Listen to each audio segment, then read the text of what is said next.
Good morning, and welcome to Who Am I? That show we're just going to discuss the same subject over and over and over, day in and day out, week in and week out. There's so many different ways to look at this. There's so many ways to answer that question. Who am I? Who am I? And in any given minute, that answer can be different. Now, if you're a fan of the show, you know I've been gone for a few days. I went up to see my dad in Spokane, came back, was supposed to come back on my birthday. I posted on the 17th. I did not post on the 18th. I didn't feel good that day. Or some such. There was a day that I was going to that I didn't. Anyway, I am now back. We went up to Ojo Caliente and spent the night for my birthday. That was fun. It is now the 20th, and I am back. Back to tackle life's concerns. So what is this show? What do I mean when I ask who am I and then just do a whole show on it? What are we talking about? We're all different, right? Yes, we're all different, but we're all the same. We are all made of the same stuff, the same God stuff. So who am I? Who am I? Who am I as an individual? Who am I as a superorganism? That's us collectively. Who am I as a powerful creator? Who am I as a vibrational being? Who am I as a binary vibrational being? Who am I as source energy? Who am I as the quantum field? And, I feel like it seems like I'm, what's the word? Grandiose? I don't know. That I, an ordinary person, should be talking about such things. But I think it's important. I think we need to understand who we are. Collectively, we need to understand who we are. Generally. And the reason is because we've got a general mission we've got going on. The general mission, first of all, is life itself. And then for us, it would be sustainability. Because we have not reached that yet. We have not gotten to the point where if we just kept doing what we're doing right now, that we would last, because we won't. If we keep doing exactly what we're doing this exact second, we will fail. Because we've got to keep morphing. We've got to keep shifting until we find that sweet spot, that way to be into the future forevermore, with human beings sustainable on the planet and friendly cooperative components to the rest of the biofield, as well as us being happy. We're trying to find that. Where is it? Well, I think it lies at the end of the question, who am I? I think that in this moment, until we get to the place where we do understand who we are, that's the name of the game. That's what we're doing. That's what the painful part of life experience is about right now. It's about us figuring out who we are and who we aren't and what works and what doesn't. We've tried a lot of things, and we've tried it for thousands of years. All kinds of different systems of government, and we've tried. We're still trying stuff. We keep trying new stuff, and actually, our behavior. Life is changing very fast. I'll tell you right now that the way people do things and the way they think is not at all the way they did them when I grew up. And so it feels very strange to me because, you go through your formative years Your time when you're in theta, when you're in download mode, you're in record mode. For your early years of childhood, like up to 7 years old, you're just absorbing the world, so that you have tapes inside of you of how it is. And I'm telling you, the way that human beings live right now are nothing like the tapes that were laid when I was a child. And it feels funny. I'm sure that all the generations are feeling this. And there are how many generations of the same human beings on planet Earth all at once right now? We still have a few of the greatest generation. We have lots of boomers, Gen X, millennials, Gen Z. Actually, I don't know all the other names of the ones that come after millennials, but there's at least 2 generations past millennials. There might be 3. And all that means is that the reason that it feels that way is because every generation is growing up different, because the field around them is so different as they grow up. It's not like in the olden days where, great grandpa, grandpa, and pa all lived in the same world. We live in really interesting times right now. And whatever generation you are from, know that there is more ways of looking at the world than the way your generation looks at it. There's more ways of correctly looking at the world than just the way your generation looks at it. Open your mind, open your heart. Know that there is more than just your view that is correct. Know that it's not a competition of correctness. If I'm right, you have to be wrong. Or if you're wrong, if you're right, I have to be wrong. It doesn't work that way. It's a everyone is right kind of paradigm. Everyone has in their path, in their structure, in their consciousness, in their being, in their flow, a profound rightness.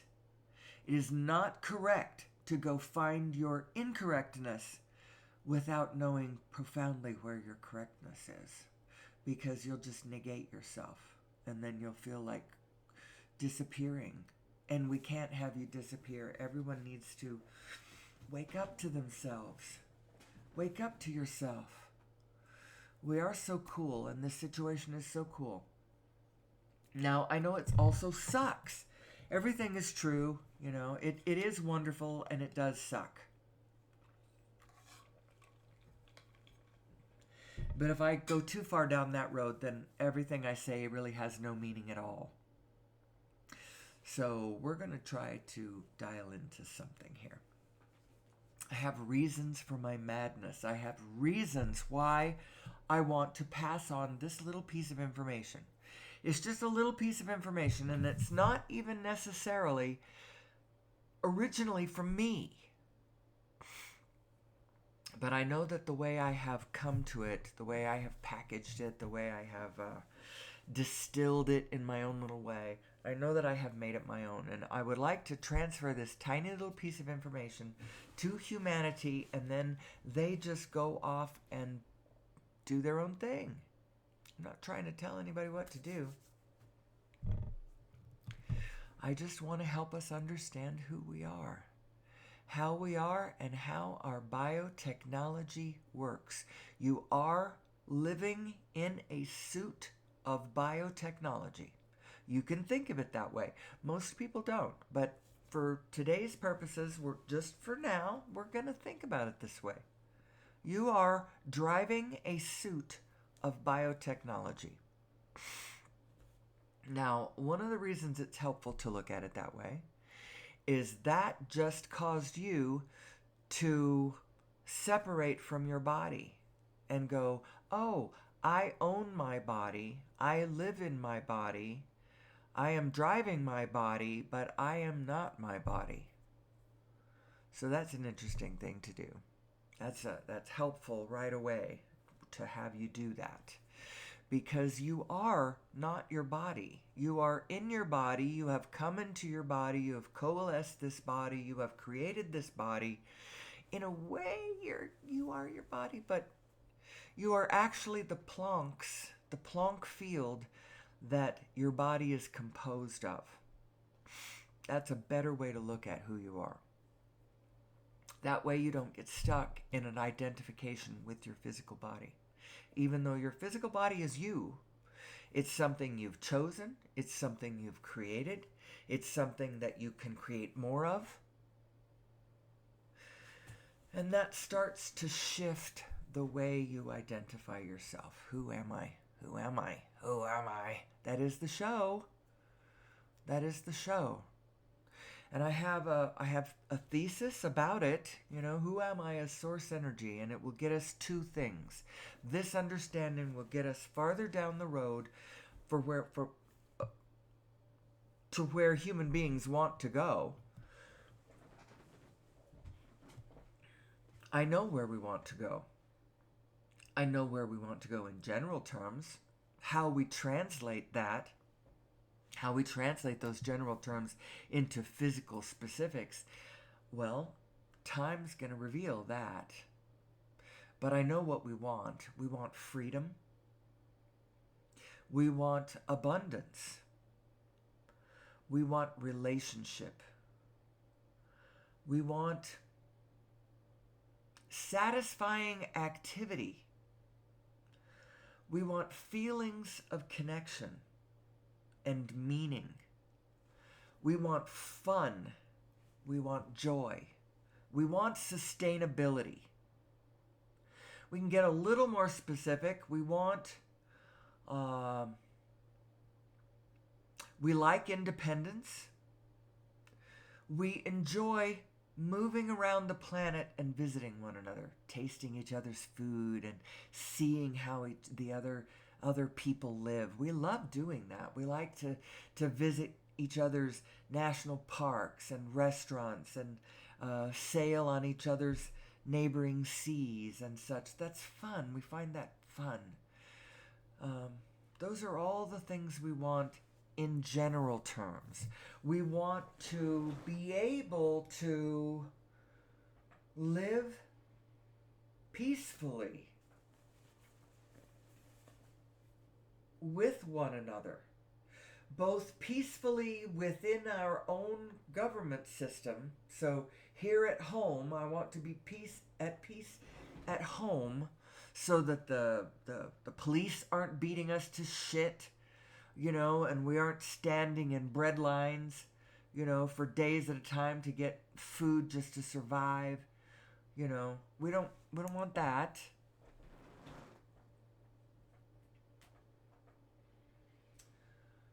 So, who am I? Who am I? Who am I as a human being? Who am I as source energy? And how does my knowing that for myself help us collectively as human beings abide with one another peacefully and get along with? So you don't just want to get along you want to get along with your neighbors, and you want to get along internally. That's all of what we want. How do we get that? Now, some people think that the answer is, from the outside, you think of a very clever system where if everybody followed it, we would be sustainable and we would all be happy. Well, that would work for a minute, but you can't really do it that way, and there's too many moving parts, and you can only do it that way, what we really have to do is we have to learn how to plug our impulses into the pulsing rhythms of source energy. And in order to do that, we've got to understand what this source effing energy thing is. So perhaps I shouldn't have called it, maybe I shouldn't have even said effing there, because it's a sacred thing. It is. But it isn't. It doesn't have to be sacred. You can just look at it matter-of-factly, like you look at mathematics. Now you might think it's sacred because you look at it and you go, my God, the mathematics works, and look how amazing that sums up the universe and this mathematical formula that helps me understand my world. Okay, to that extent, I suppose it is sacred, but the perspective that we are trying to come at this is going to try to be very matter of fact, very, in a way, not emotional, but I'm not against emotions exactly. They better be positive ones. Negative ones, they have their place. If you find yourself in a state of negative emotion, it only means that you have taken up a thought that is in vibrational discord with the thought that the source within you already has. Did you know you have a source within you? Did you know that you are an extension of source energy, connected, flowing, and fluidly to source energy? There's no separation between you and source and anything else and source. Did you know that we are all source? And a lot of people, that's a strange idea. That is an unfamiliar concept. So they don't really know what to do with it. But we're going to try to unwrap this. The reason I think it's important is twofold. The first one is this understanding is going to help you understand your own emotions. Instead of taking your emotions personally or translating them incorrectly, you will begin to understand what your negative emotions are and quit identifying with them. They are not you. They are the opposite of you. And whenever they come up, it's because you have gotten yourself twirled backwards between your source and physical mind. You've got yourself crosswise to your own forward positive energy stream. And you've flipped yourself around, you're facing backwards. It's not you anymore. It's a reverse of you. It's sort of like the negative of the photo. It's you, kinda, but it's not you. So, anyway, that will help. That will help you personally stabilize your own emotions so that you do not fall into negative emotion the way that you used to, so that you become more stable in your own footing and you can handle this world, take things as they come, and make good decisions and flow forward in a positive way. That's all really good for you as an individual. And then collectively, we're going to come to another thing that I think's really, really, really going to help us. And especially in this moment in time, I think it will help us. I think we need an influx of energy. We need a new source of energy to run our civilization. Fossil fuels ain't gonna do it. And I'm sorry, but the usual holy grail that people think of is cold fusion or clean fusion or however you want to call that. But I'm telling you, that one's not going to save us either. And I'll tell you why it's not going to save us. Although it could, especially if we did understand who we were. It would not be, it doesn't have to destroy us the way we centralize. It does destroy us because we don't know who we are. And so instead of acting appropriately, we turn on each other. And the next thing you know, we're all involved in war, local or world or whatever. And that's not the way to sustainability. That's not the way to finding our happy future. That's the way to keep tearing down the things we build. Now, I think part of that is still appropriate because we keep building things that need tearing down because they aren't sustainable in the first place, which means that the minute they went up, it was written on the wall, that's coming down and in not too long. If it had sustainable written all over it, it might last for a few thousand years. But we keep building things based on who are we? Who are we? Actually, that's not the name of the show. The name of the show is Who Am I? But it all kind of works out the same. We have questions about who are we? Who are we as a superorganism? We are a superorganism. Now, I don't know whether I'm going to put this in the... I don't know. I'm going to be changing up the way I describe these shows, what the thumbnails on these shows are, and what the... how I label these shows. Because up until now, I have been doing a show purely for my benefit.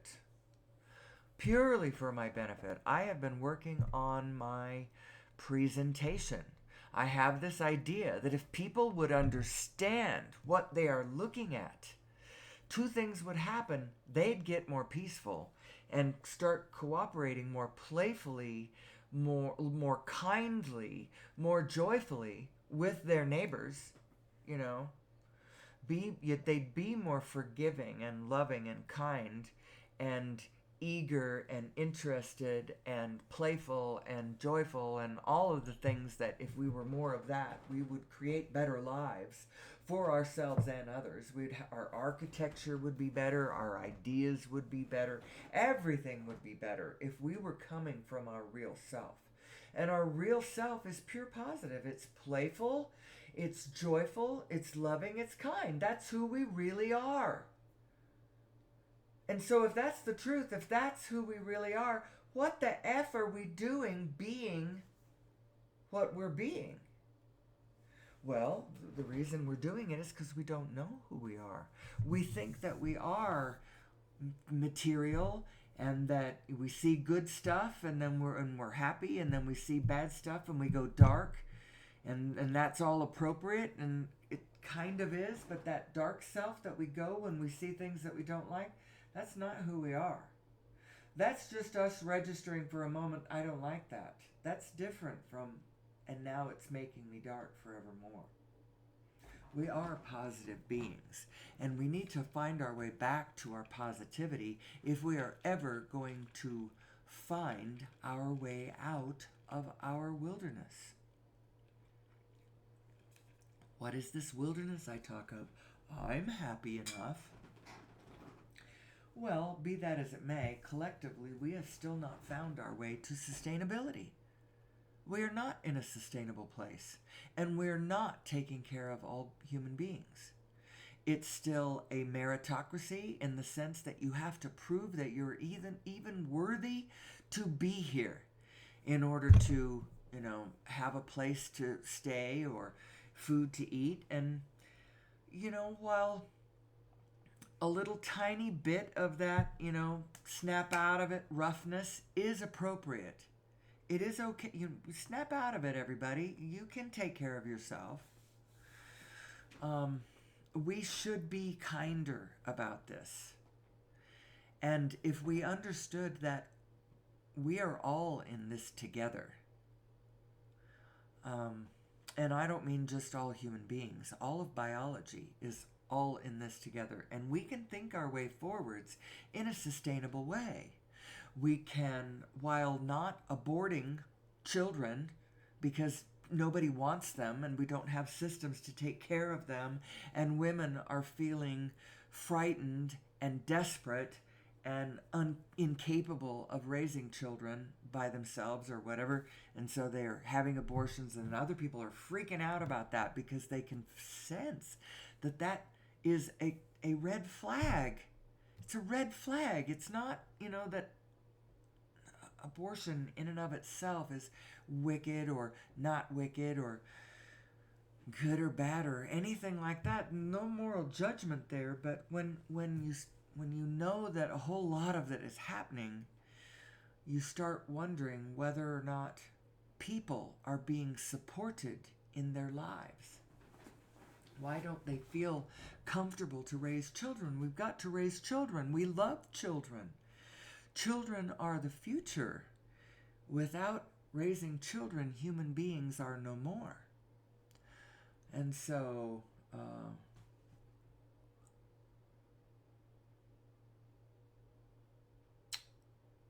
I don't want to get into a conversation about abortion for sure, but um, what am I saying? Where was I going with that? Because I was thinking about populations, and I think the reason that our population on planet Earth in this moment is experiencing a kind of artificial scarcity. We've caused it, so it isn't really artificial, it's real. It's real scarcity. But we've caused it in a paradigm capable of creating infinite abundance. Go look at a natural ecosystem that human beings have not been stepping on, and it is, at the very least, incredibly abundant. Now, the African paradigm of abundance tends to be a bit on the rough side.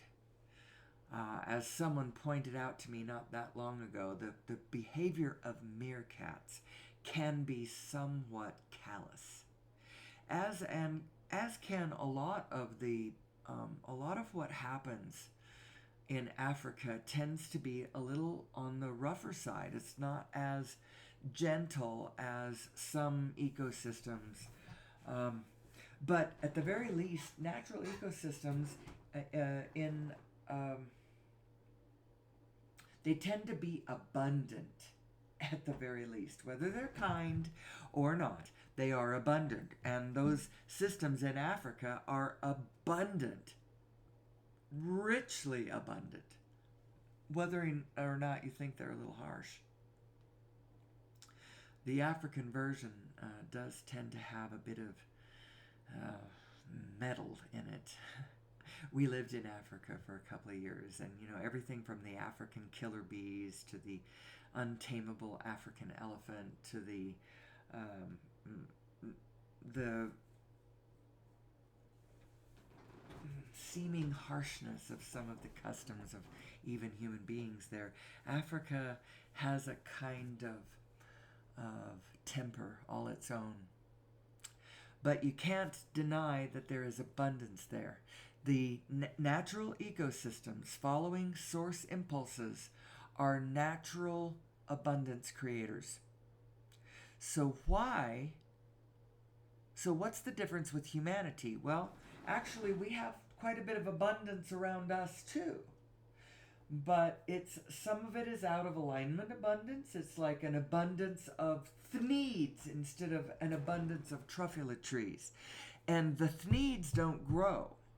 It's the trees that grow. So if you have an abundance of sweaters and a lack of sheep, you aren't going to have more abundance is not coming at you in the future. I don't know if that makes any sense. What am I getting at? I believe that we have been lied to. Now, this is part of the story that I find incredibly interesting. There's everything. There's intrigue. There's wickedness. There's drama. There's aliens. There's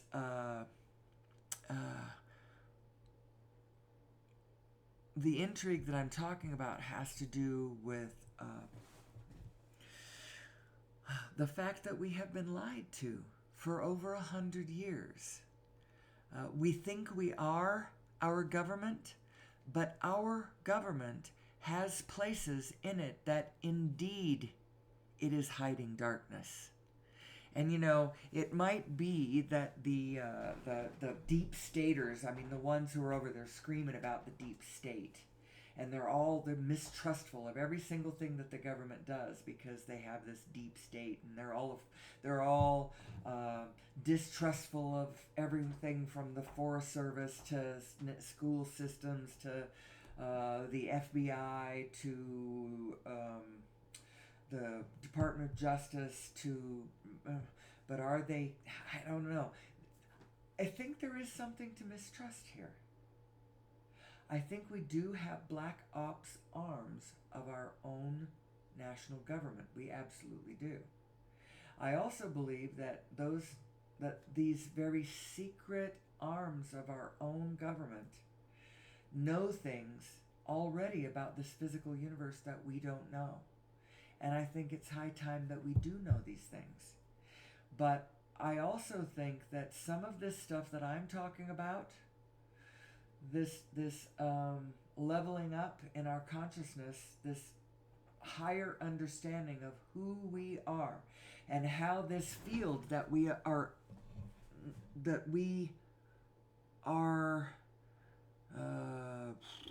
embedded in. What's the right word to put to this? We are made of this field, that the way it works. There are those in our government that already know how it works, and already they're keeping certain things from us. And I think that we can't be trusted with some of this information until we do know who we are. It's possible that there's a black ops arm of our government that is hiding certain things about the world from us for good reasons, for gentle reasons, for kind reasons, not just for... So what am I saying? I think that somebody somewhere does understand these things that I want us to understand about gravity and about the nature of reality. Did you know that the reality is popping out completely and back in completely every Planck second? It's winking all the way out and then all the way back in every Planck instant. Now, it doesn't appear that way so much because there is a continuum, there is a momentum issue. And because of this momentum, things mostly wink back in the way they winked out. But technically, it's completely new. It's just completely new in the same pattern that it was, but not exactly. And that's why everything changes, because it's always winking completely out, and then it has a hard time winking completely back in exactly the way it was, and you wouldn't want it to anyway, because then it would just be a big fixed nothing that never ever changed, and that's not any fun. That's not what life is. That's not what you want it to be.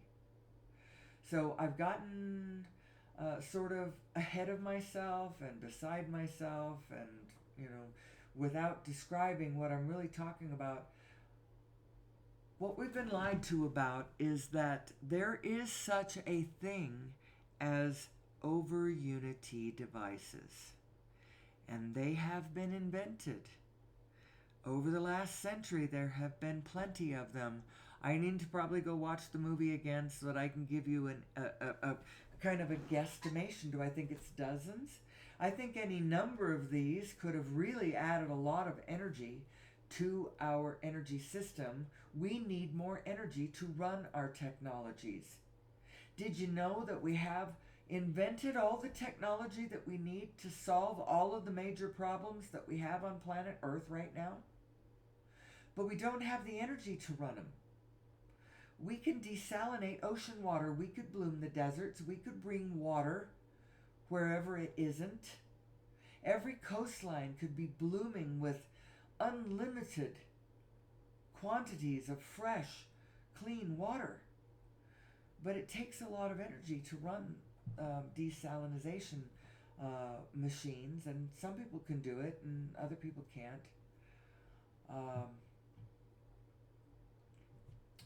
Let's see, we can sequester carbon.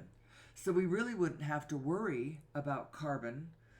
The problem is that to re-sequester carbon back into the soil takes energy. And the energy that we would use right now to do that would be any number of quasi or overtly dirty fuels. And we would be putting out as much belching out as much crap as we are sequestering. And so that really as yet is not such a, it's not completely practical. Let's see. We could recycle Garbage Island. All of this takes energy, though. Energy, energy, energy, energy. And the energy that we use is refined fossil fuels.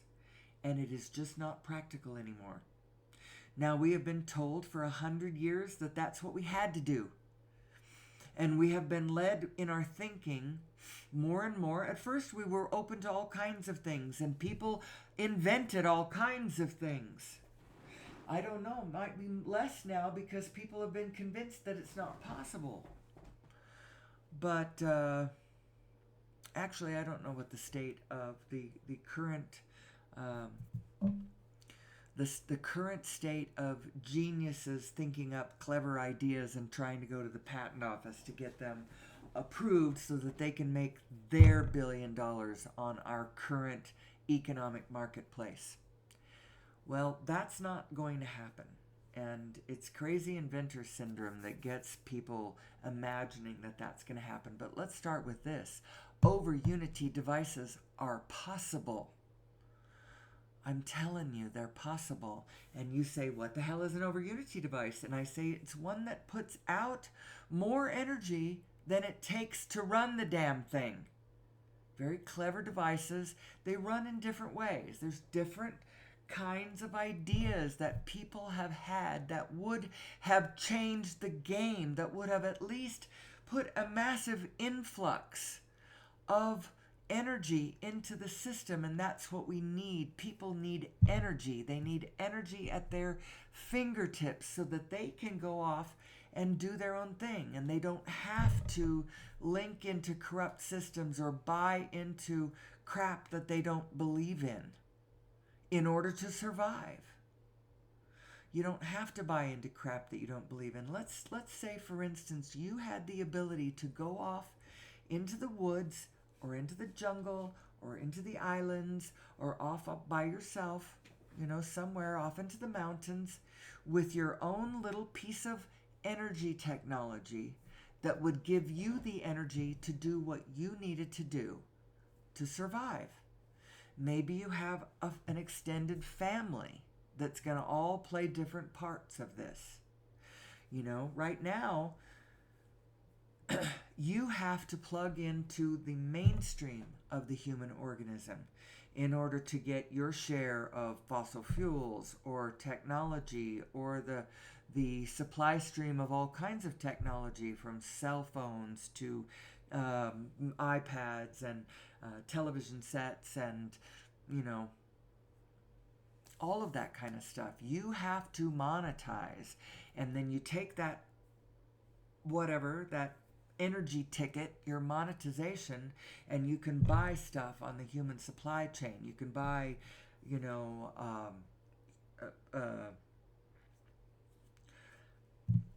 don't want to say factory created because that doesn't sound good, but the kinds of foods that are not just the most the roughest of homegrown, Pringles or Dr. Pepper or California grown strawberries or whatever. If you want your ticket to the foodstuffs on the supply chain of humanity, you got to monetize. And hold on one second. So anyway, I was talking about over Unity devices and what they are. They put out more energy than it takes to run them. And there is a history of these devices being offered up to our patent office for patents on them so that people could start using them and producing energy and make their own little energy fortune. And our patent office has been shutting them down for national security reasons. And you got to think about that. You got to wonder about that. Why is it a national security issue that we have these kinds of energy supplies? And should it be a national security issue? If it should be, then the only reason I think that that would be possible is that we need to raise our consciousness. And as soon as our consciousness is raised, then those kinds of things can be released. They should be released. Our government should not be keeping the fact that those kinds of devices are possible. They should not be keeping that knowledge from us. That's just wrong. That's just wrong. What it's doing is it's keeping the fossil fuel interests in firmer, tighter grip upon all of us. And that's just not right. That's just not right. There's a lot of things that are going on that because we as a people do not understand our own paradigm that we are abiding in. We don't understand the reality of the world that we're walking around in. And so people are able to fool us about things. That's why I think it's really important. That's why I do this show, Who Am I? Every day. I do it every day. And I'm going to start trying to get viewers. I have not tried to get any viewers. So I think I have one faithful, wonderful listener. I love you. I don't know who you are. I don't know if you are someone that I know or if you are someone who has come to my show and you watch it but every day when you finally get around to it, you watch it and you give me a thumbs up. I like this show and it's just really warming my heart. Every day it does that.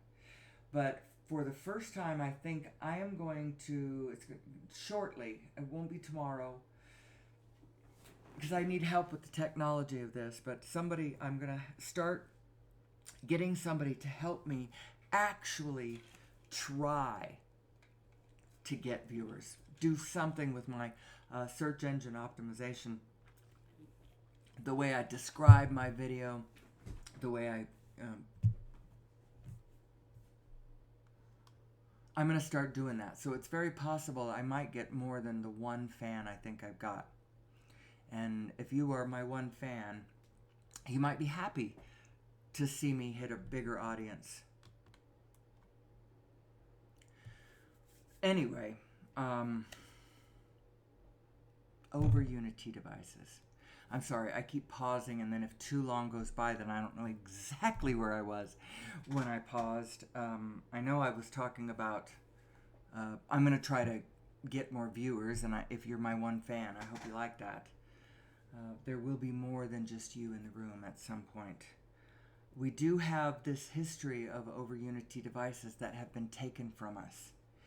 And if we would just, I don't think we need to go fight back. Well, we need to fight back in a way,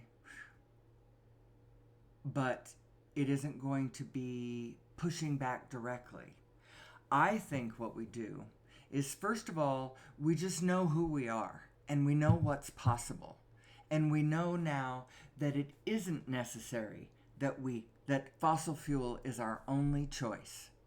And it's not a choice between fossil fuel or solar or wind or nuclear either. It's bigger than that. It's bigger than that. The actual Holy Grail is source energy itself, which is everywhere. An almost infinite flow of energy existing everywhere, because it's this Planck field that's sort of jiggling with itself. All of the Plancks touching each other and kind of winking in and out across the event horizon of the 0-point energy field. And it's creating this, it's source energy. It's what we all are. It's who we all are. And it is the source of all things. So that would be the big kahuna. That would be the Holy Grail of energy, would be plugging into source energy itself. But there's all kinds of incremental ways to add energy to the system by way of over Unity devices. And you're shaking your head going, I do not know what this girl is talking about. So go watch a movie called The Lost Century and How to Reclaim It. And it is right there in, so this is just my links list, and this is just on the screen, and you can't click on any of these things because I don't know how to do that. I need to be able to embed these links into the show right when I say it. And then you could just click right there and go to the movie as it is right now. You can go to the description of all of my videos, my recent ones, all have this in the description, which is a dumb place to put it, because in the description should be descriptive things that would help people find this video. Do you see why nobody's watching? It's because I know nothing about technology to this extent, and so I haven't optimized anything. And I haven't worried about it because up until now, mostly the reason I do this is just to get better and better and better and better at putting this formula together. This idea of who am I and how knowing this can help us get along more peacefully with ourselves and each other, both in our small lives and our geopolitical lives, as well as freeing us from fossil fuel and gravity and allowing us finally to reach our true 21st century selves. We need to up-level, people. We need to quit fighting 20th century battles in 20th century ways. Humanity has moved on. We have learned things. And if you haven't learned them, if you're still behind, know that there is a place where all of humanity is. It's our collective consciousness. There is such a thing, and you can go find it. You're invited. We are all there. And in this peace, in this place, it is very obvious the things that we want. We want peace. We love each other. We are funny. We love to visit each other. We want freedom. We are clever. We are peaceful. In our collective consciousness place, we are peaceful. This is our vortex, people. If you're an Abraham listener, if you have listened to Abraham and you know about our vortex of creation, we have a collective vortex of creation that humanity has been building for the last all of our thousands of years. But we really started tracking it when we started keeping track of a thing we call his story. Because that's where we really started to try to figure out, who am I? That's what history is all about. It's and as we track ourselves through time and identify with it, identify as you go, track it, know that it's all you. You are it. It is you. We are humanity.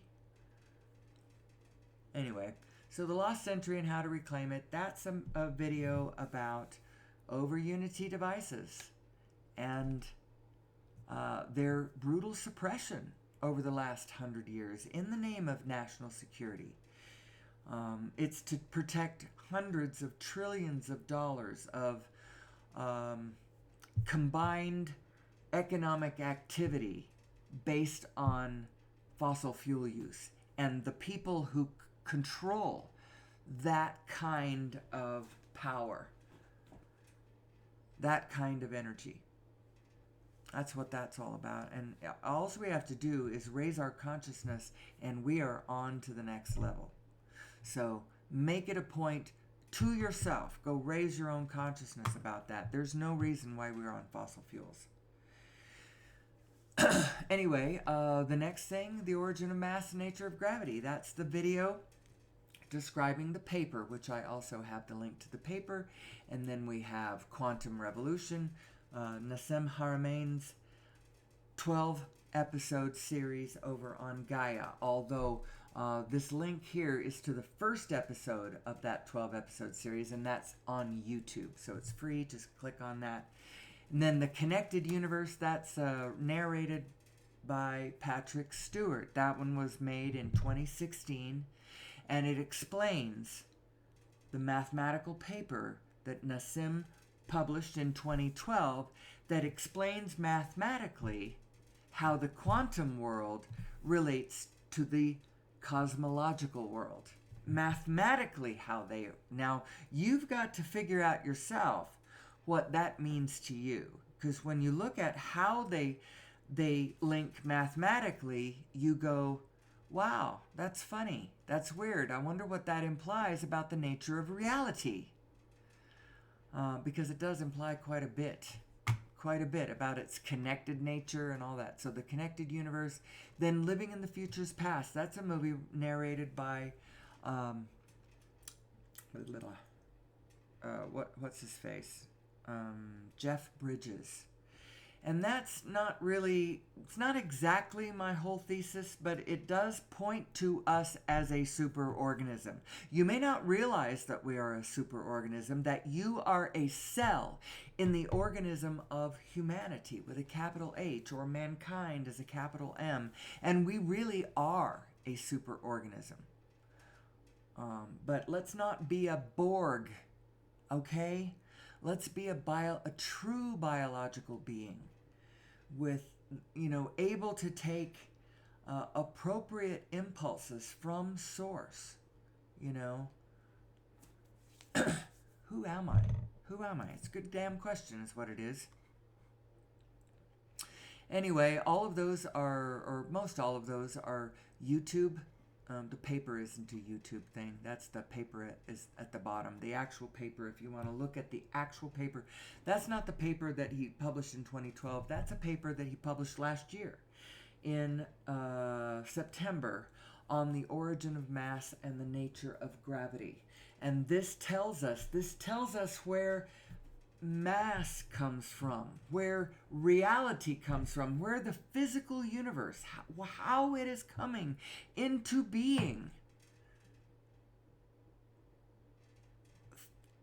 in the quantum field, how the quantum field actually works, how it relates to itself, and how it becomes things, origin of mass, and then the nature of gravity. Because gravity is baked into the cake. You can't have mass without gravity, because gravity is actually, here I have this. Is this the one? Yeah. As Plancks come into coherence, and how do they do this? They do it because every Planck it's a Planck oscillator. It's sitting there kind of with the rest of the field, and any one of those Plancks can become the center of a new spin. It's all kind of spinning out of an original spin that we all link to. That's us connected to source energy. And I don't know exactly how to describe that in mathematics, and I'm not sure that Nassim even tries to do that. I think that that's how we're all connected, though. And we have this, maybe it's not two things. Maybe it's one thing has two aspects, and the one is the spin that we're all, our individual spin isn't as individual as we think it is, maybe, or I don't know. Or it is highly individual. But we're still linked to everyone through this original spin that we're all connected to each other through. I'm working on that. I'm not sure exactly what the analogy is. But in any case, this new understanding of the nature of mass and gravity is going to change the game as far as plugging us into source energy, being able to use this understanding of coherence and chaos, this structure of the universe, this vibrating nature of Planck oscillators. It's going to change the game. It's going to absolutely change the game. It's going to change how we manufacture goods, because we're going to be able to manufacture them straight out of the the quantum field. If you want an analogy to think about that with, think of the what do they call them? The synthesizers. Is that what they call them on Star Trek? The what do they call them? The replicators that can just create anything. Just create stuff. You need it, you just create it. Create it right out of the quantum field. It's like a 3D printer of epic, massive, galactic proportions. This 3D printer that is the Planck field that we are all a part of. When you understand its nature and you understand that we are that and we can plug into it, it's going to change the game. Humanity is going to have so much more energy to run all of their stuff. They will no longer need to do any of the foul things that we do, and any foul things that we have done, we can clean it up because we have all the energy we need to do it. Now, are we going to have some mythological issues with, epic bad guys trying to, step in and rule the world? Possibly. Is this the national security issues that perhaps they've been thinking about for the last 100 years, as they don't want us to, they don't want average Joe Schmo to be able to go off by himself without accounting to the rest of the group and make his way with all the energy that he needs? Is that possibly somebody thinking that that's a national security issue? It could very well be a national security issue. It is going to change the game.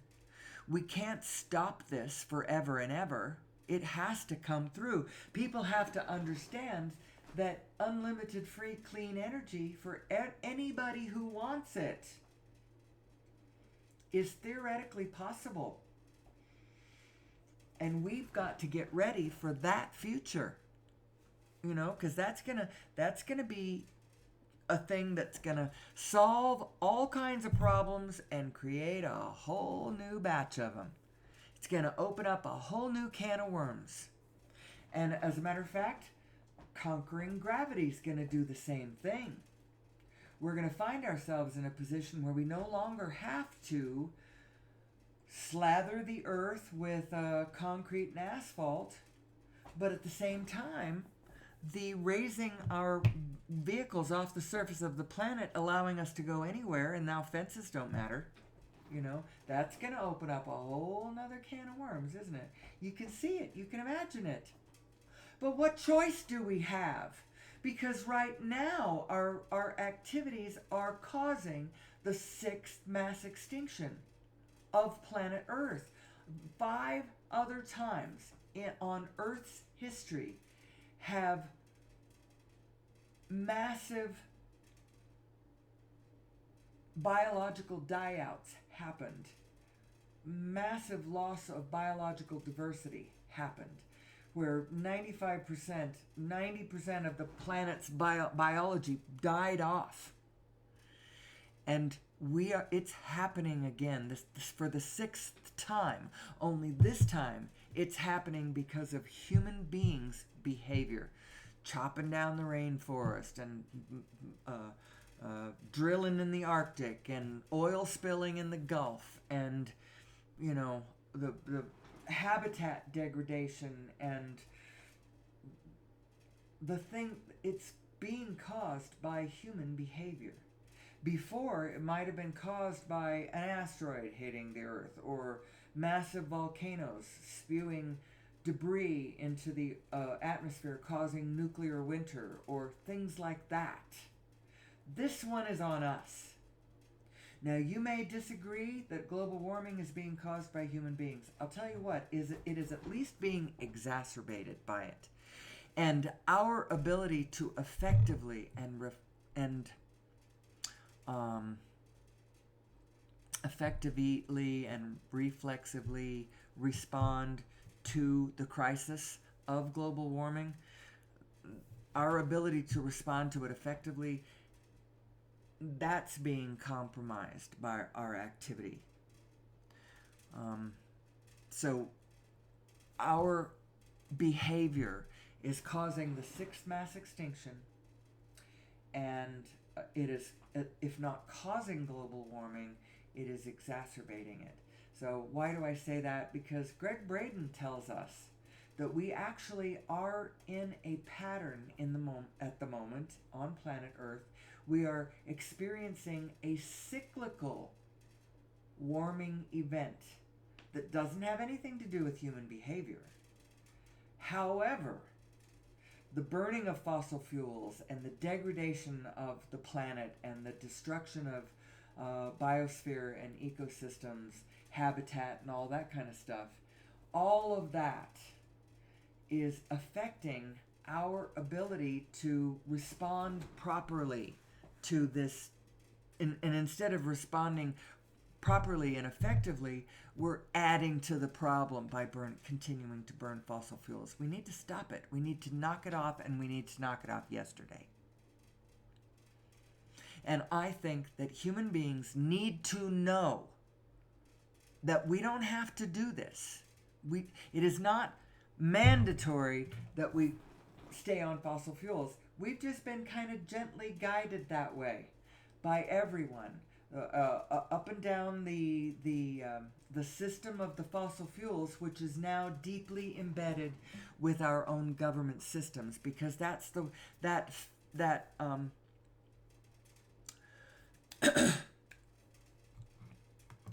I was about to call it fascist thing, but people have this word fascist. They don't know the definition the way I'm using it.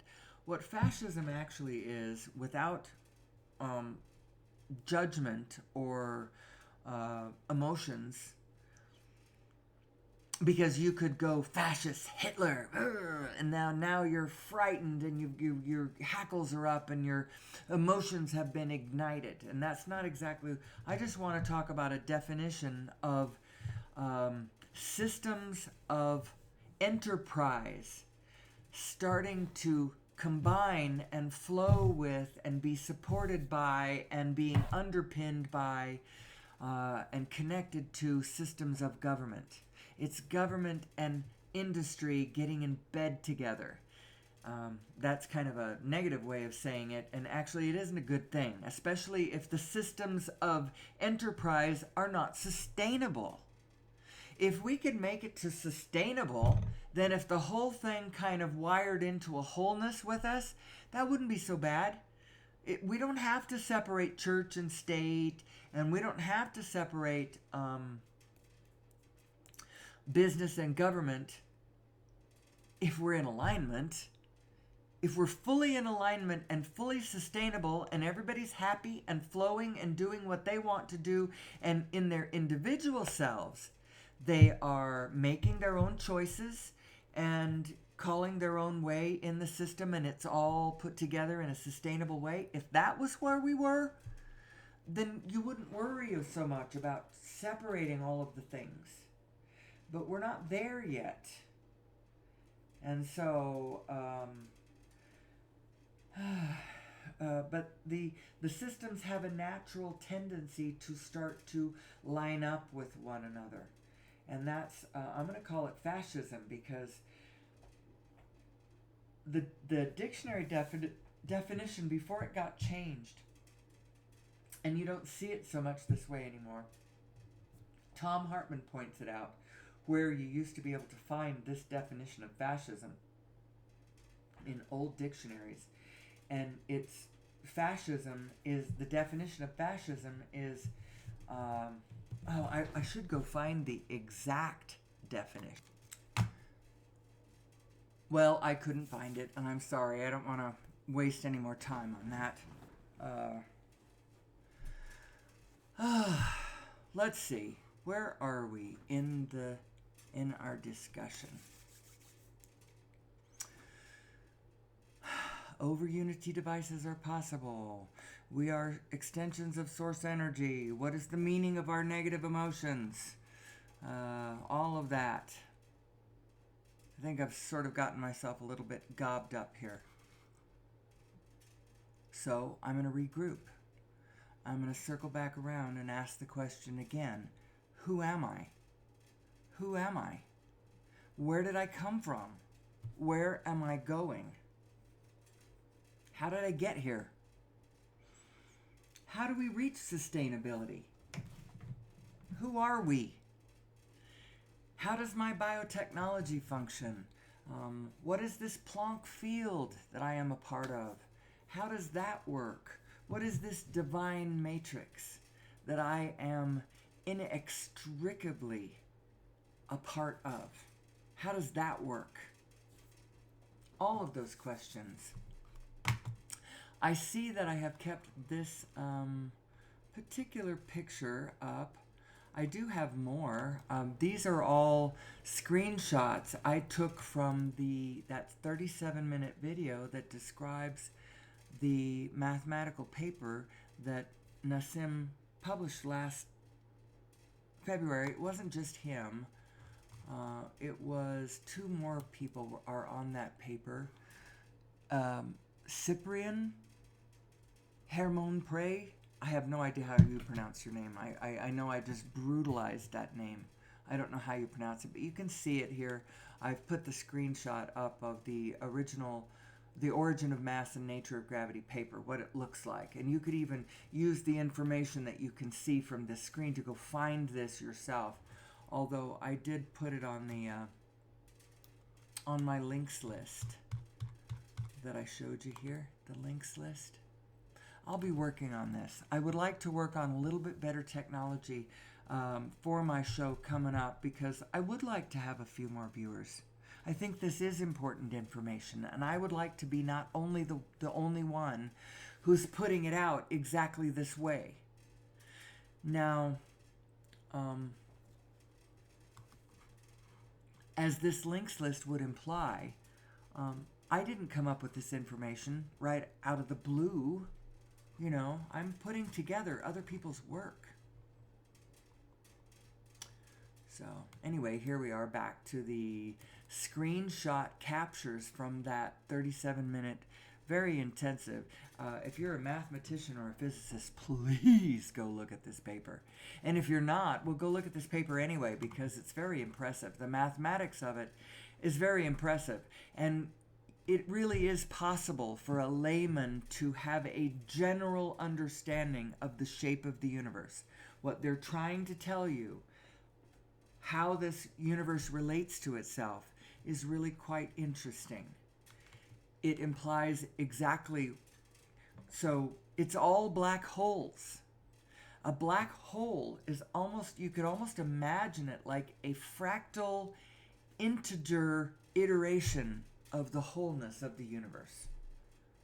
A black hole is a little integer of wholeness, a little fractal integer of wholeness. Big and small. It's black holes all the way up and all the way down. Every proton in every atom is a black hole. And in its Planck field, it's reflecting all the information of all the other protons in all of the universe. And there is a mathematical relationship between these things. Anyway, no, that's the wrong one. If, for instance, a proton is a black hole, it's going to obey Hawking radiation. It is going to have an evaporation time. In the case of a proton, it's going to be roughly 10 to the 35 billion years. So that's a very, very stable little black hole. This universe has not even been around for 10 to the 2 billion years.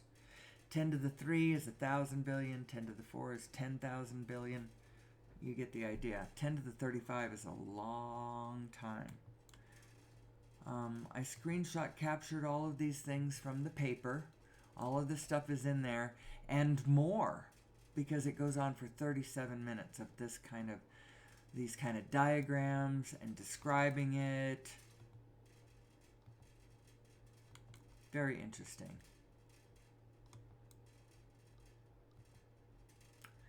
What's a Planck unit, you say? What is a Planck unit?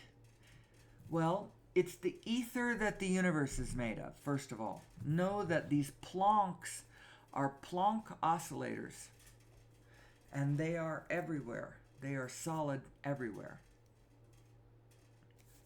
How do you get them? Well, you take a photon going at the speed of light, crossing its own diameter, and that's a Planck. It's way, way smaller than a proton. It's way, way smaller than a photon.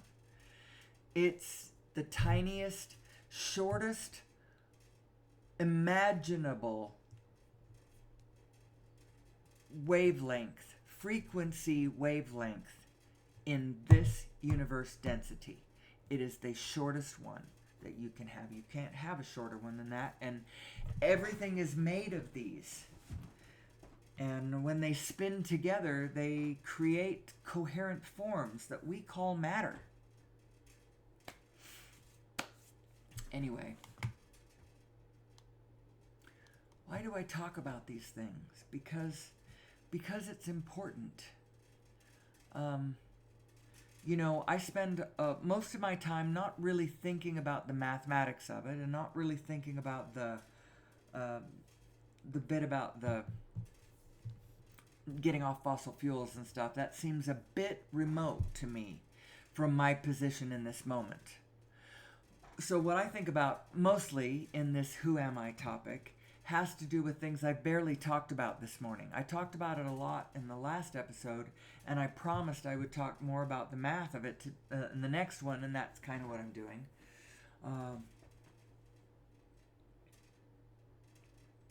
But both of these angles apply.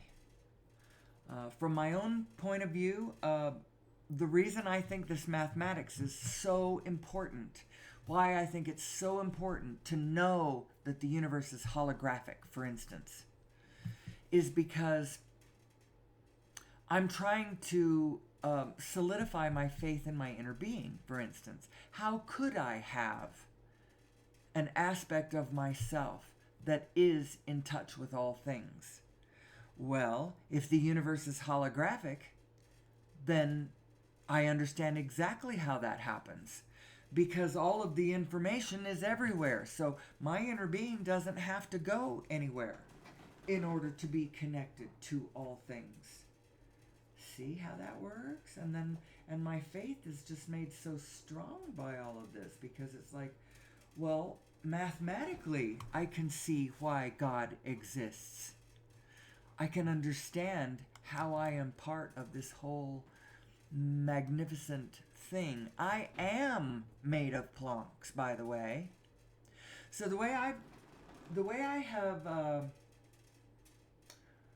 demarcated it, that's not exactly the right word. I've divided it into two aspects in my mind of what the universe is. The universe is formless and form. Now that might seem so general that that's a worthless sentence, but it isn't. It's actually quite profound. The universe is made of formless and form, and the formless drives the form. You are the formless coming into form. That's who you are. That's what the Planck field is. The Planck field is this amorphous system that can become anything. Becoming things. That's what it is. That's what you are. You are the formless coming into form. The source energy is formless, but it is responsible for all form. That's you. That's you. And the eternal aspect of you, that's the formless aspect of you. The aspect of you that is sitting there as Plancks, made of Plancks, in the Planck field, can become anything, and it's just becoming and becoming and becoming and becoming. And that's who you are. That's how it works. You cannot escape this nature in yourself. You cannot escape your becoming, becoming, becoming. And by the way, you are also be going, be going, be going. As you are becoming one thing, what you were is begoing. And that's this restless world of form. It's part of the 5 things you cannot change. The 5th one being everything changes except the laws, which never change. And so what changes all the time is the form. And so what are you identifying with? What are you plugging into? What are you attaching to? You've got a plug in your being that is attaching to something around you for stability. You're trying to plug it in somewhere so that you will feel stable in this world. If you're plugging it into form that keeps changing, no wonder you feel so insecure. You're trying to take your sense of security from a stability in the physical world that doesn't exist. And as a matter of fact, right now, you might be living in a world of very fast-moving form. You know, the way people make their living and the way everybody does what they do, and it's changed in the last few years. You know, my own children saw a way different world than I did, and the young people today are seeing a way different world than my children did. You know, my children were the last generation who grew up on one side of technology and then hit the other side in their young years. You know, my kids got cell phones in their preteens. You know, they were about 12 years old when they got their first cell phone. I don't know, maybe it was 13. I don't know. So they grew up without cell phones, and then now they're here with cell phones. All the subsequent generations grew up with cell phones and tablets and a technology on demand and internet news and internet communications, YouTube, and all that kind of stuff. They grew up with that stuff. My kids grew up without it at first, and then they were still kids, and then they got it. And so they're kind of a bridge. They're sort of a bridge generation. They're millennials, of course. Millennials are the ones who are the bridge generation, who between the olden days when I grew up and the new days where kids have scarcely any sense of what my generation had a sense of.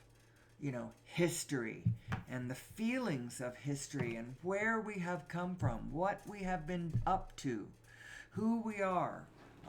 They don't have a sense of, they weren't taught very well about civics, so they don't have a good understanding of our government or its history or where it came from. It's not interested in war, you know, it doesn't think or talk about. It's not all bad that they don't. But it's not all good either, because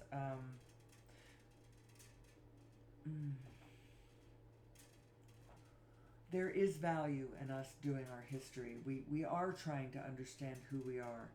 And if you are not plugged into a bigger picture than just your own small life, you are foolable. So anyway, where do I want to go with all of this? I want you to go watch that movie, The Lost Century and How to Reclaim It. I want you to understand that over-unity devices are absolutely possible. And I've got a great idea about what we should do about this. But the first thing that has to happen is consciousness has to rise.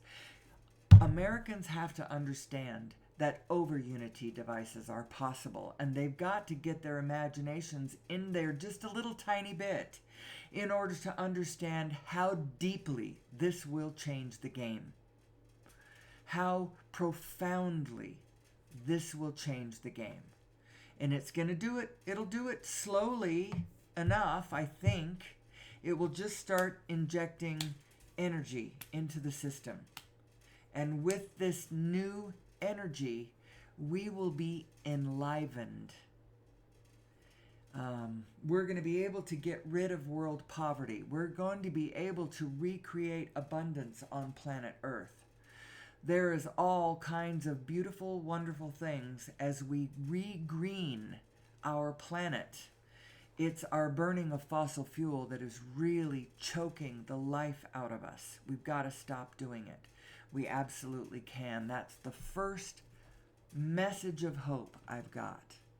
The second one is that we are fabulous human beings. Human beings are fabulous beings, but only if we understand who we are. Because if we don't understand who we are, we can get crosswise of our own equipment and we are wicked and destructive. And it is not helpful to judge us as individuals and go after culprits and punish the wicked.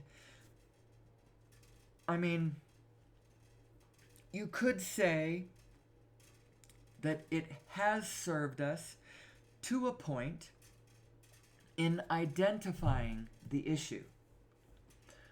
But I do not think that going forward it is the best way. Wasting all of our time chasing down culprits and punishing them is not the right spirit.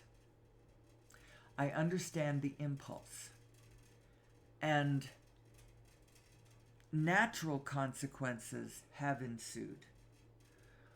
We live on a planet where there's a lot of terrible things happening that I don't want to see happening anymore. I'm not interested in evil. I am interested in the productive, loving, efficient, source energy driven society that we actually could create for ourselves on planet Earth. And I'm not talking about top down, outside perspective in.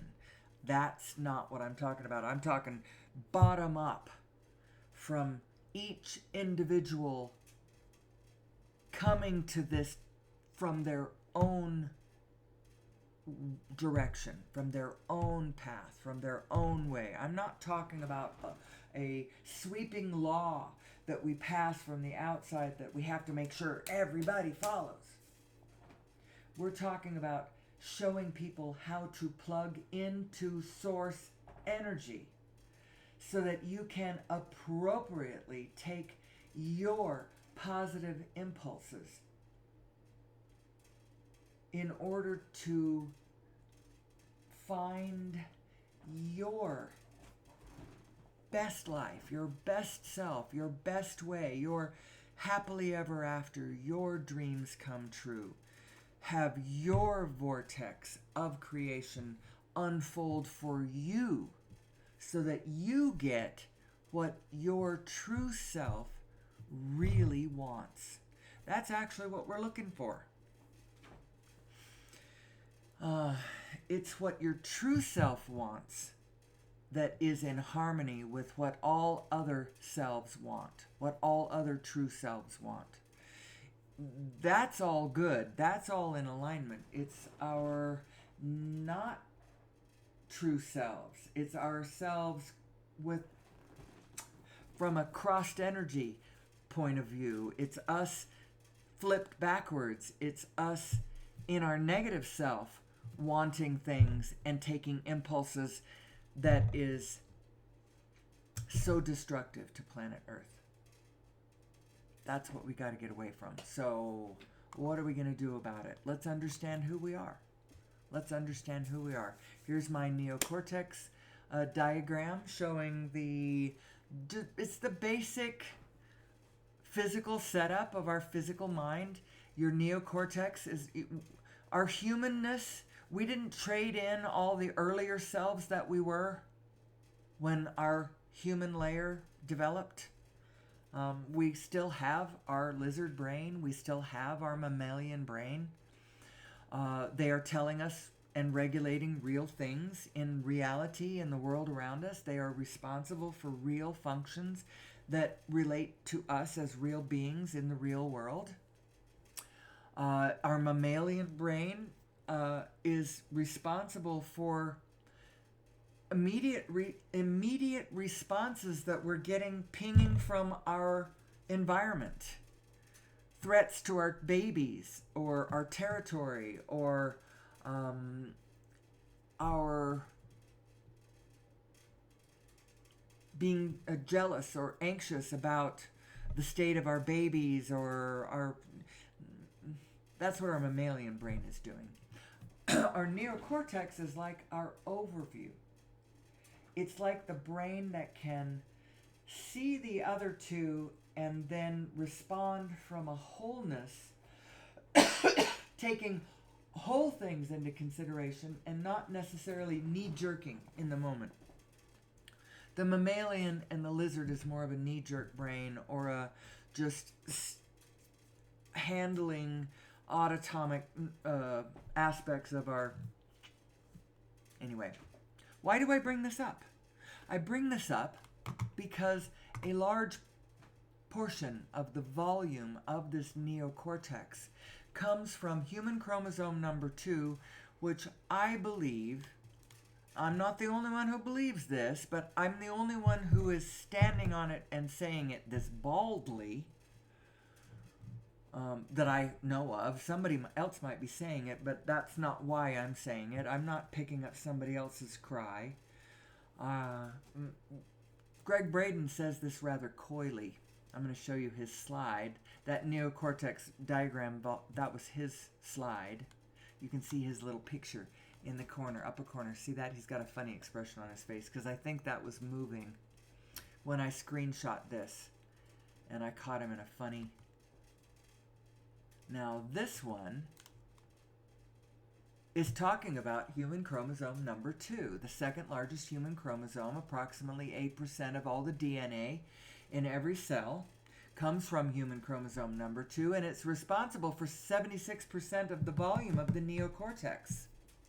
And it's a fused chromosome. So he has this slide that describes it. So I took this information on this slide and I went and found it. I looked up, what the hell is this PROCNADLACAD? What is that? That's the Proceedings of the National Academy of Sciences. And you can find it at pnas.org. And let's see. Here we go. pnas.org. Here is that article that he's referring to, The Origin of Human Chromosome Number 2, an ancient telomere-to-telomere fusion. And let's read the whole abstract. Well, we're not going to read all of that up there because it's really highly specialized genetic language. We're going to get down to the bottom where they make their conclusion. We conclude that basically what they've been describing, what they describe in the whole article, and what they've described in the top of this abstract, we conclude that that human chromosome number 2 is the relic of an ancient telomere-to-telomere fusion and marks the point at which two ancestral ape chromosomes fused to give rise to human chromosome number 2.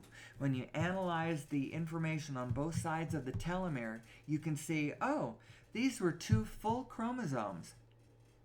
Two separate chromosomes of a lower order, not human, these were ape, fused together, telomere to telomere, that redundancies on both sides were clipped away, stabilized the fusion, and created the neocortex. I think we were genetically modified, and I think it's a really good explanation for why human beings do not naturally fit in so well on planet Earth. Why we can't find our way.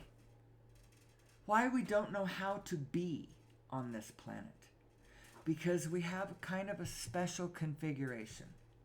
And we have to consciously know who we are in order to be able to make it on this planet. So why do we have to consciously know who we are? Why can't we just be who we are? Because it turns out that our design allows, what happens with us is when our psyches are traumatized in any way, we tend to unplug from source, believe our minds, our negative minds, and go out of alignment. We tend to do that. I think that the reason that we tend to do that is because we're genetically modified. Had we been a species that developed slowly, naturally, over millions and millions of years with a steady stream of continuity of reality around us as we did so, I think that we would have a better sense of who we are and where we came from and how to be on planet Earth. And the fact that we cannot do that, I think, is because somebody gave us a little evolutionary boost. I also believe it's been put forward, and I agree with this. I believe that it was probably against the laws of the people who did it. We're an illegal genetic modification because you aren't supposed to do that, because there is such a thing as the Prime Directive. You are supposed to leave societies who are, and species and planets, and you're supposed to leave them alone and let them evolve naturally, because otherwise you're putting your finger into things all over the place. The Star Trek Prime Directive is a thing, and somebody disobeyed it and genetically modified us. Now, there's all kinds of questions about why they might have done that. Were they genetically modified by somebody? And so this is what they do? We're kind of like their children almost? Their progeny? That's possible, I suppose. They could have done it to make us their servants or their slaves even. And so they needed a worker class on this planet to help them build the things that they were doing and create the civilization that they created. And so they bumped up a local species to help them to be brighter so that it could be more useful to them. Well, that's very possible. So anyway, a lot of interesting questions arise from the question of, are we genetically modified? I think we were, because, first of all, I see this evidence. But there's more evidence than that. Our very configuration, I think, is evidence. The fact that we don't know who we are is evidence. And the fact that our design speaks to the field, our emotions sing to this quantum field that all of reality is made of. And when we follow our highest emotions, the places that we can get to are so amazing. We should be focusing on that. We shouldn't be focusing on the crap that we've got. We should be focusing on how cool we are, how cool this field is, that actually everything is bent in our direction.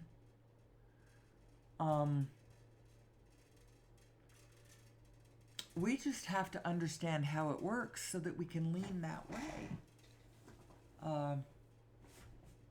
Bent in our direction. That's not the exact phrase I want. I don't know how to put it, but the design is in our favor. But if you don't know the design, then it's not in our favor. So that's how you could argue with me. You could say, it's not in our favor. Look at how shitty everything is. Look how mean people are. Look at how horrible everything is. You know, there is no end to the wickedness. There is no end. So if you're going to start trying to tell me that the world is not golden and glorious by virtue of the evidence that you have of all this wickedness, I'm going to say that I don't care. I'm a student of the Holocaust, for heaven's sakes. Hitler is one of my favorite subjects just because it's so freaking fascinating to watch how that whole system formed And it was just so raw. It was so raw. Well, we're not there anymore. We're somewhere else. We're 100 years down the road from the beer hall Putsch, or what, Putsch, whatever you call it. That first thing when Hitler tried to take over with the Nazis in 1923 and got thrown in jail for it. And then he realized, oh, this isn't the way to do it. I have to gain power legitimately. And then he did, and then he never let it go, and whatever. But it's all a very interesting story. We are not the same people that we were 100 years ago. We have come a long way, and we have been madly, madly, madly acting to distance ourselves from that horror. It was so bad. We don't actually have to keep the horrors of the Holocaust in our minds forever and ever and ever in order to truly understand those lessons. Our vortex of creation got real big after World War II. It really did. And over the last 100 years, the things that we have been doing have made us a way different people. The way we communicate with one another, the way we play, the way we work, the way we think. We are not the same naive idiots who stepped smack dab into the middle of that horror. I actually do not believe that there will ever be another world war. And the reason I don't think that there will be another world war ever is because I don't think you will ever again get the preponderance of the planet agreeing on an us and them paradigm, villainizing the other, and then full-scale warring to destroy them the way we did last century. We were naive. The German people were naive, but the German people weren't just the German people. The German people were people, and we are people, and we are not as naive as that anymore. At least I don't think so. There are some people that still are, but there have been people academically studying the whole phenomenon for a century now. Studying it in universities and writing and reading books about a lot of information has been shared. A lot of people have been thinking about this for a long time because it is horrible. And we don't ever want to do that again. That was awful. And a lot of those people, they perpetrated that whole situation from a standpoint of thinking that they were doing it because they loved their country and they wanted a better world. Well, we still love our country and we still want a better world, but we aren't as naive about you can feel it right now in America as there's an authoritarian rise. It's an energy that happens, and so we shouldn't blame ourselves when we see this energy rise again. This is part of our nature, these energies. So we see this energy rise again, and we shouldn't blame ourselves for it. We should go, oh, look at you. I see you rising. Well, I know who you are now, and I know what to do about you this time. First of all, don't buy into the us and them paradigm. That's the number one thing. Paul Levy will tell you that actually the problem is the polarity. The polarity itself. That phenomenon is what otherizes us between each other and causes us to see each other as enemies instead of as the whole field that we are. It's a psychic blindness that happens. It's a quantum field phenomenon. I believe that it happens when you get your two selves crosswise of one another. That your two selves are these two selves. You're wide open, seeing everything as it really is, connected to all as it really is, source energy side of you, which actually turns out this source energy side of you has thoughts. It's all your highest vibrational self. That's who your source is. It's you connected to the whole quantum field as it jiggles together. It's you as your holographic nature. It is you as your inner being. It is you connected to all things. And it has thoughts. And those thoughts are positive.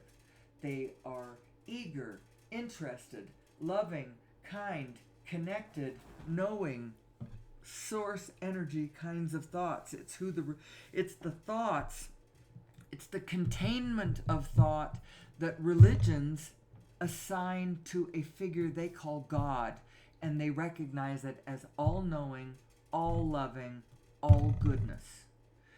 That's source. It is source. It is you. It's a vibration. There is no downside to this vibration of the whole thing jiggling together feels good and connected and wonderful. It is source. It is you. Now, you have another aspect of you, and that is your specific self, your specific physical self, you in your physical body. And you are, in your physical body, are carrying out the work of God, which is being physical. Without you on the front line being real, there is no reality to be had. Without physical reality being there and you being in the middle of it, experiencing it, there isn't any. That's how important we are. That's how important you are. You are important to this equation. Quit disempowering yourself in your mind. Know how important you are. You are source energy. You are an extension of source energy. We all are. Why is that important? Because this brings us to the secret meaning of our positive and negative emotions. Our positive and negative emotions are coming from our neocortex higher perspective view of this, our overview place where we can see who we are and what's really going on.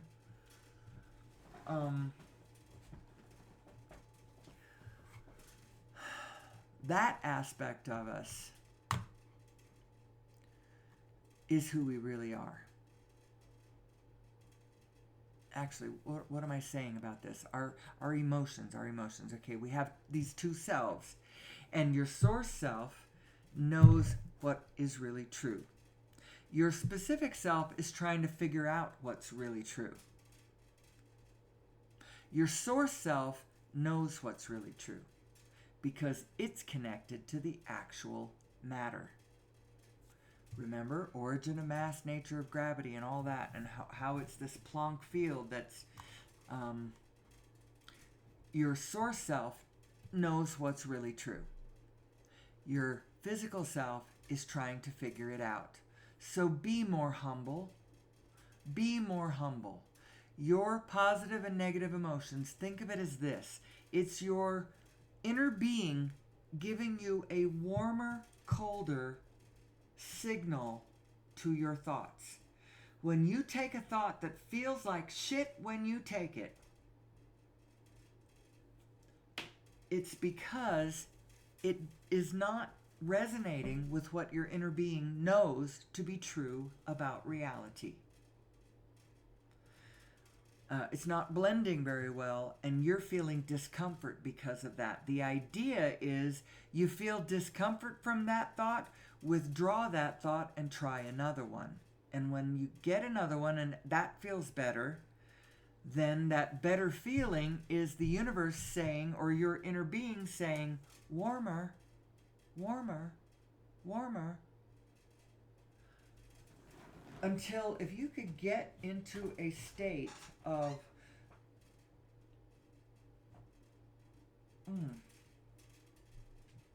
bliss based on the following thoughts and how they feel, you would get to the place where reality is, where your physical mind understood the true reality of what was going on around you. It is a good thing. It's a positive thing. Your inner being is delighted by it all, absolutely delighted by it all. And you, if you can find thoughts that resonate with that delight, you will be delighted too. It's your inner being, your thoughts, how your thoughts feel is your inner being saying, warmer, colder, warmer, colder. You are designed to feel good. You are supposed to be following thoughts that feel good. When they don't feel good, that's supposed to be your signal to let go of that thought and try another one. But we don't learn that. We don't know that that's what it is. We just think it felt bad, that means that condition is bad, and I have to change it in order to correctly be able to feel better. If I let myself feel better before that condition changes, then somehow I am not in touch with reality. That's what we've been taught. And it's not exactly right. It's not exactly right. You are supposed to feel good. You are meant to be a joyful, happy person. And it all has to do with how you learn to direct your focus and your attention. What you put in the center of that aperture of your focus. What's the spirit in the center of the aperture of your focus? That is actually what's telling you which direction you are going in this world. Are you going in the direction of what you want, or are you going in the opposite direction of what you want? Because there's only those two directions. They're general, but in the direction of what you want, or in the opposite of the direction of what you want. And the way you can tell which direction you're going is you look at what is in the center of your focus. Is it a positive spirit or a negative spirit? Now, you can look at anything. You can look at positive and negative. You can look at good and bad. You can just gaze out there and see anything. You're capable of seeing all of it. And I wouldn't even tell you to turn away from the darkness. You need to know that we live on a planet where we murdered some 200 million human beings last century legally through war. War is sanctioned murder as far as I'm concerned. It's just us as a big old group, us and theming somebody, and then in a very infantile way thinking that the way to peace is to wipe them off the face of the earth, and then everything will be fine. Well, it doesn't work that way. We can't do that anymore.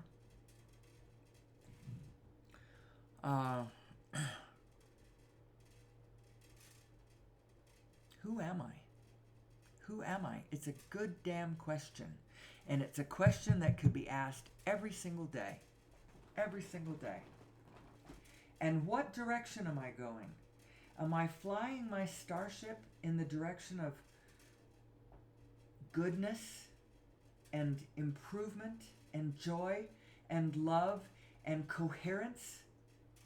Or am I flying my starship directly into a dark storm of chaos and confusion and uncomfortable emotions, resistance and darkness. Which direction am I going? Well, the way you can tell is, how do I feel? If I feel hopeful, if I feel positive, if I'm like, okay, yeah, I'm okay. I think I can do this for another day. If you feel like that, you're going in the right direction. Now, the unfortunate thing is people who are deeply trapped in their negative self and don't know that there's a way out are forced to act from a negative self, because you have to act. And if you're never away from your negative self, then oops, too bad. You're going to be going in the opposite direction of what you want. Continually. The only thing that will free you is if you come to understand who you are and your binary source, positive source vibrational nature, and how it is resonating or not resonating with your physical self, and that's what your negative emotion really is. When you learn that, then you can separate yourself from your negative self. You can detach from it and go, oh, that really isn't me. That's just me, how me works when I get focused that direction. When I get crosswise of my own positive energy stream, that's what happens. That's who we are. That's what human beings do. That's what happens. We need to understand that. Then we can be more peaceful, more loving, more kind. We can be more effective at correctly identifying our true path in this world, so that we don't keep putting up with negative emotion and don't keep putting up with doing crap that we don't want to do, that we don't feel called to do, that we feel forced to do, or that we feel not worthy of what we want, and so we have to do this menial crap instead of what we want to do, instead of what our soul is trying to call us to. We have to get our soul and our physical minds in alignment with each other. Our source energy, soul, our what plugs us into reality, we need to get that in alignment with actual reality, with what's happening with the field, with our dependence on the biofield and our morphogenetic field nature as human beings. We got to get into alignment with all of it. Start focusing on what we need. Start wanting what we need. If you want what you need, then you'll get what you want. And then from that position, then start to expand and bloom and embellish, the picture. So what do we need? Clean air, clean water, sleep, food, harboring shelter of any sort. Doesn't have to be a house. Relationship and expression. And without all 7 of those things, we will come to a stop. We'll come to a halt quicker if you don't have the air and the water and the sleep, and then the food, and then the shelter, and then relationship. You'll eventually freeze. Your equipment will just come to a stop if you don't have relationship. Eventually. Won't do it immediately. You'll just calcify. You'll quit caring, and then you'll quit moving. And the same with expression, Anyway, who am I?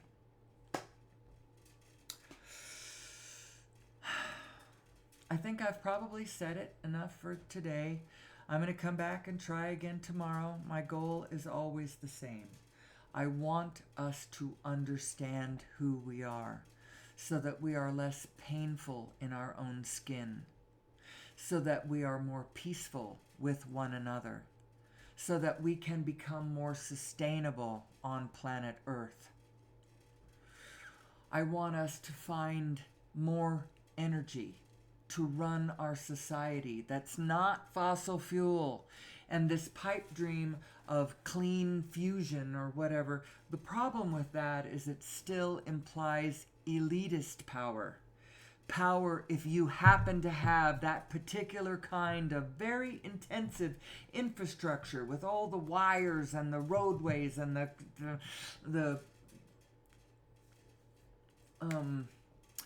generating stations and the grid, basically, which makes us very vulnerable to both the vagaries of nature as well as the perfidities of human nature. Makes us way too vulnerable. We don't want a centralized grid system. Not only that, that kind of energy system creates the kind of geopolitical power structures that make things like authoritarians and stuff a problem.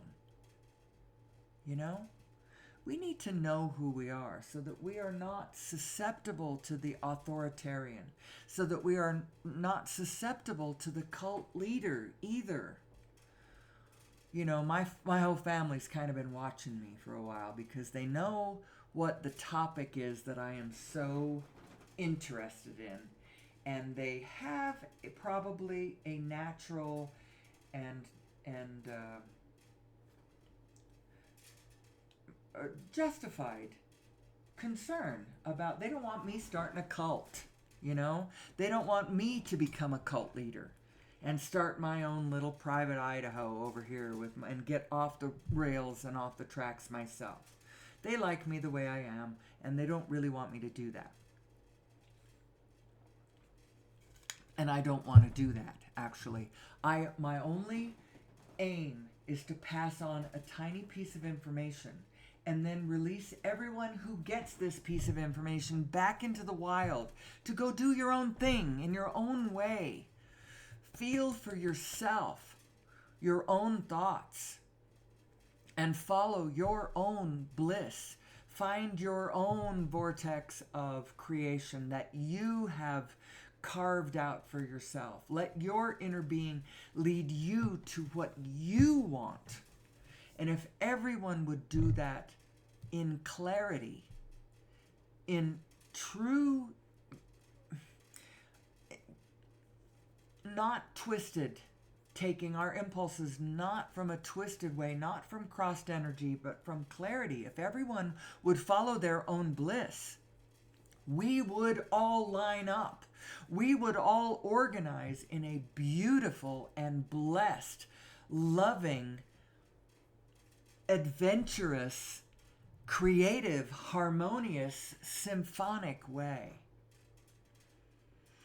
But when we instead glom onto something in the material reality that we imagine is more real than the negative feelings we're having about it, and then fearfully follow those impulses, we get crosswise of ourselves.